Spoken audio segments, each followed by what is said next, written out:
qui évitait les tensions liées aux négociations.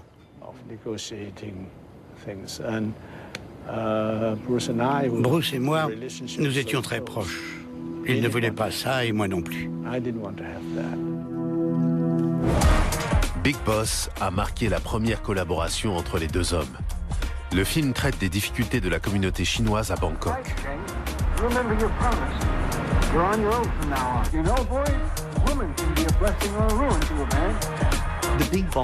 Big Boss est l'exemple typique du cinéma hongkongais de l'époque. C'était des films à petit budget et qui partaient un peu dans tous les sens. Ayant quitté les États-Unis pour se faire un nom en Asie, ce film était important pour Bruce Lee. Le budget était dérisoire et Lee a eu du mal à transformer un scénario inachevé en une histoire cohérente et captivante. Bruce Lee était conscient que ce film pouvait faire ou défaire sa carrière. C'est angoissé qu'il a assisté à la première. Quand le film s'est terminé, la salle était silencieuse. On pouvait entendre une mouche voler dans le cinéma. Bruce m'a dit « Je pars en douce, tu crois ?» Et tout à coup, les gens se sont mis à l'applaudir et à l'acclamer. Le public a adoré le film. Il était enthousiasmé et Bruce aussi. C'était merveilleux. Les spectateurs l'ont accompagné dehors et l'ont porté sur leurs épaules. Il était devenu leur héros. Dans la salle ce jour-là se trouvait également un assistant réalisateur de 24 ans qui n'avait encore aucun film au compteur. John Woo allait devenir l'un des réalisateurs de films d'action les plus marquants de sa génération. On lui doit des succès tels que Broken Arrow, Volte-Face et Mission Impossible 2. Quand les gens ont vu le film, c'était tellement nouveau et tellement différent qu'ils ne savaient pas comment réagir. Le film est très différent des autres films d'arts martiaux. La performance de Bruce Lee est très forte. Quand la dernière bobine s'est terminée, ils étaient tous très contents et se sont mis à applaudir. C'est à cet instant-là, ce soir-là, qu'on a trouvé notre véritable héros. Ce jour-là, Bruce Lee est devenu une légende. Malgré son petit budget de 100 000 $, Big Boss a battu tous les records au box-office local. Avant même la sortie de son premier film, Bruce Lee s'était attaqué au suivant, La Fureur de vaincre. Un film qui allait contribuer à la naissance d'un sentiment patriotique à Hong Kong. Au début du film, il y a la scène du panneau avec l'inscription « L'homme faible d'Asie ». Quand il va rendre le panneau, il dit que les habitants de Hong Kong, les Chinois, ne sont pas les hommes faibles d'Asie. Je pense que les Hongkongais ont apprécié. Ils ont pris ce message à cœur et ont soutenu Bruce Lee. Il était le fils prodigue qui rentre au pays pour faire corps avec la communauté. Je pense qu'il a participé à créer un sentiment d'identité chez les habitants de Hong Kong. Ce sentiment perdure aujourd'hui. Au début des années 70, la Chine était prise dans la tourmente de la révolution culturelle, qui a été un intermède horrible et sanglant dans l'histoire moderne de la Chine, et au cours duquel des centaines de milliers de personnes ont été tuées. Les enfants se sont retournés contre leurs parents, c'était atroce. Beaucoup se sont réfugiés à Hong Kong en disant « Notre pays est à feu et à sang ». Les gens ne pouvaient pas se sentir fiers de cette Chine-là. Alors, ils ont reporté leur fierté sur une Chine mythologique, directement issue des films. Acheter une place de cinéma, c'était comme obtenir un passeport pour une Chine qui, au fond de leur cœur, était la véritable Chine. C'est une des choses que Bruce Lee a su voir. Pour de nombreux Chinois, le personnage fort interprété par Bruce Lee était révolutionnaire et source d'inspiration. Nous étions faibles et méprisés par beaucoup. Alors, après la fureur de vaincre, on ne se sentait plus faible. On est devenu fort. Et ça, grâce à Bruce Lee. We are not sick men. Comme dans Big Boss, Bruce Lee a interprété un héros patriotique. Ce personnage a touché le public chinois. Dans La Fureur du Dragon, son troisième film, il a donc joué sur les mêmes thèmes. La scène de combat face au champion de karaté Chuck Norris, qui se déroule dans le Colisée à Rome, est considérée par les fans d'arts martiaux comme une scène culte.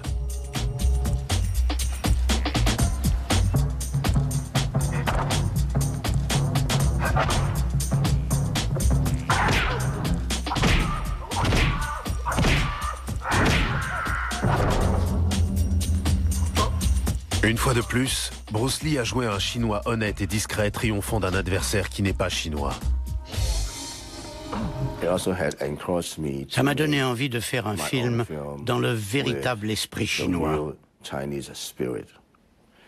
Voilà ce qui m'a influencé. Ça m'a aussi donné la conviction qu'en travaillant dur, on y arrive. À l'image de Bruce Lee.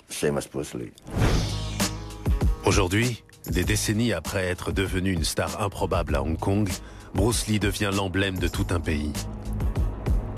Reconnaissant sa contribution à la culture chinoise, les autorités inaugurent un parc commémoratif de 25 millions de dollars près de Shunde, ville d'origine de la famille Lee. C'est la ville dont est originaire ma famille. Alors j'ai toujours voulu y aller et découvrir son histoire. C'est un voyage très intéressant pour moi, car c'est la première fois que je franchis les frontières de Hong Kong pour pénétrer en Chine. C'est ma première visite. Je voyage en car et j'ai hâte de voir la ville et l'empreinte que mon père y a laissée. Avant que Shannon ne découvre le parc commémoratif, elle a été invitée à visiter la maison de son grand-père et conviée à une cérémonie traditionnelle de l'encens.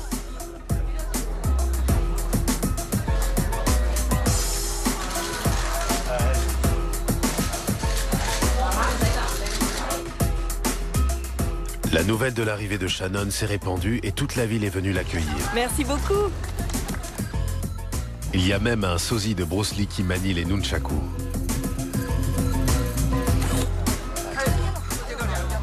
Le parc s'étend sur 180 000 mètres carrés. En plus d'un musée, il abritera une statue de Bruce Lee de 18 mètres de haut. Des décennies durant, le gouvernement chinois a interdit les films de Bruce Lee. Maintenant que l'attitude à l'égard de la libre entreprise et de l'individualisme s'est adoucie, les autorités ont compris que Bruce Lee était l'emblème idéal d'une Chine nouvelle. Son esprit est le même que celui du peuple chinois et il se résume ainsi. Ne jamais s'avouer vaincu, ne pas céder et continuer l'effort. Ces valeurs sont mises en avant en Chine aujourd'hui. Le musée fera certainement des émules à Hong Kong où on projette de transformer l'ancienne demeure de Bruce Lee en musée.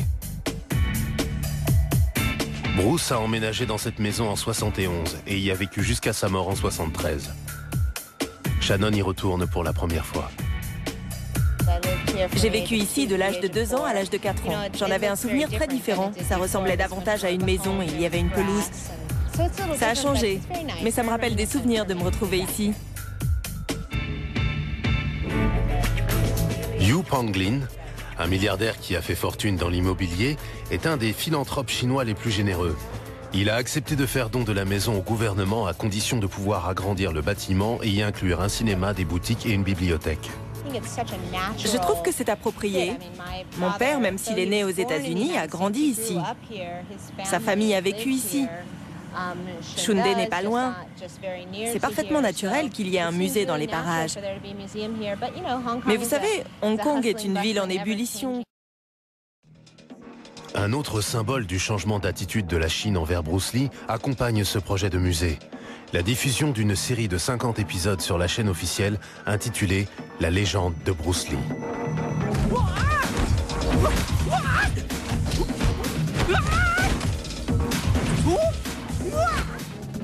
La série n'étant pas diffusée à Hong Kong, de nombreux fans ont l'occasion de la découvrir ici.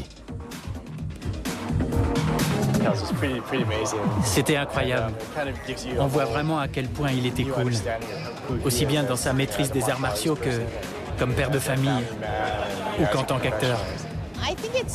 Je trouve incroyable que la Chine rende hommage à mon père de cette manière. Il considère que mon père a influencé le monde. Il a comblé le fossé entre l'Asie et l'Occident, en quelque sorte, et il l'a fait il y a 35 ans. Et maintenant, la Chine le célèbre aux yeux du monde entier. Je pense que le gouvernement le voit comme une métaphore du pays, et il s'empare de son image. La Chine aura mis 35 ans à reconnaître le plus célèbre de ses enfants. La série titanesque est devenue le feuilleton le plus regardé de toute l'histoire de la chaîne. Étonnamment, les techniques employées lors du tournage des scènes de combat sont les mêmes que celles mises au point par Bruce Lee il y a plus de 35 ans, lorsqu'il changea à jamais le mode de réalisation des films d'action.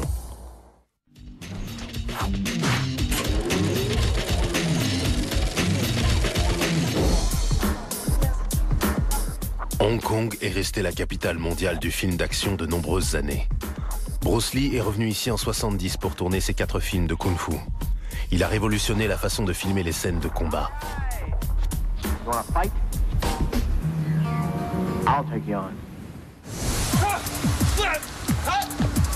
Thomas Sin, coordinateur des cascades, est un maître du kung-fu qui s'est mis aux arts martiaux après avoir vu Bruce Lee. La pensée, les combats et la photographie dans ses films sont encore d'actualité. Il avait des dizaines d'années d'avance sur nous.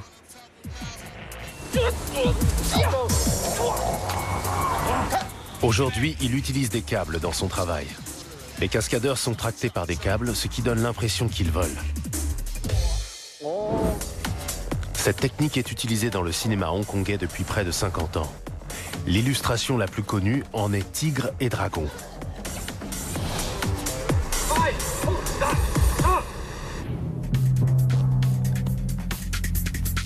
Bruce Lee aurait pu avoir recours aux effets spéciaux, mais il a toujours évité de le faire. Pour lui, le réalisme était essentiel. La représentation des arts martiaux se devait d'être aussi fidèle à la réalité que possible. Quand on regarde les types qui l'ont précédé, surtout dans le cinéma de Hong Kong, ils faisaient peu de véritables kung-fu. Ils utilisaient surtout des trampolines et des câbles. Dans The Chinese Boxer, les combats sont épouvantables. Ils agitent les bras dans tous les sens, ils tombent sans raison, les acteurs s'envolent dans les airs d'un seul coup ou font des acrobaties sur des trampolines. Donnie Yen est l'un des plus grands noms du cinéma à Hong Kong. Il a tourné aussi bien à Hong Kong qu'à Hollywood, et ce dans plus d'une trentaine de films d'action, dont Shanghai Kid 2 et Hero. Bruce Lee croyait dans la force de l'authenticité des arts martiaux.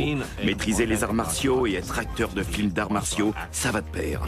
Il a été le premier à dire, ça doit être réaliste. Quand on frappe, ça doit faire vrai. Bruce Lee réalisait lui-même ses cascades, mais affrontait des cascadeurs dans ses films. Jackie Chan a débuté en tant que cascadeur sur La Fureur de vaincre et Opération Dragon. Il a appris à ses dépens le prix de cette quête de réalisme. Il se battait avec un bâton que j'ai pris sur le côté de la tête. J'ai enchaîné, puis je suis tombé, puis plus rien. Mais il a continué, il a fait ce qu'il avait à faire, et une fois fini, on a coupé. Bruce Lee ne faisait aucune concession pour atteindre le niveau de réalisme qu'il souhaitait, mais était plein de compassion pour ses cascadeurs. Et là, j'ai entendu « Oh mon Dieu !» suivi de ce qui ressemblait beaucoup à un juron. Il a lâché le bâton et a couru vers moi pour m'aider à me remettre sur pied. Il s'est excusé platement et j'ai répondu que j'allais bien. Quand on est cascadeur, on ne dit jamais qu'on a mal. Non, non, j'ai rien. Il m'a touché, a embrassé mon visage. Mais résultat, je me suis bien fait mal. Son utilisation authentique des arts martiaux associée à sa vitesse et à son don pour la réalisation a changé la donne. Bruce Lee a fondamentalement transformé la représentation des combats à main nue à l'écran.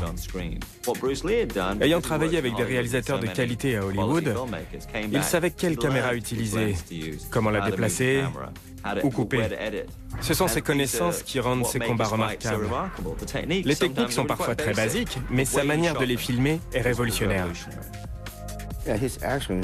Son style était totalement nouveau. Tout a changé avec lui. On n'avait jamais vu de combat pareil avant. Il alternait les séquences rapides et plus lentes, les moments de tension et d'apaisement. Ça bougeait, puis ça s'arrêtait, puis ça repartait. Bruce Lee construisait réellement ces scènes. Les films occidentaux se sont inspirés de sa manière de faire. Il a rendu les combats divertissants. Il a rendu ça amusant. Il a rendu ça spectaculaire. Il a rendu ça émouvant. Il a fait découvrir les arts martiaux au monde entier. Mais Bruce Lee a disparu presque aussi vite qu'il était apparu, le 20 juillet 1973. Il est mort d'un œdème cérébral quelques semaines à peine avant la sortie d'Opération Dragon. Son décès fut attribué à une réaction allergique à un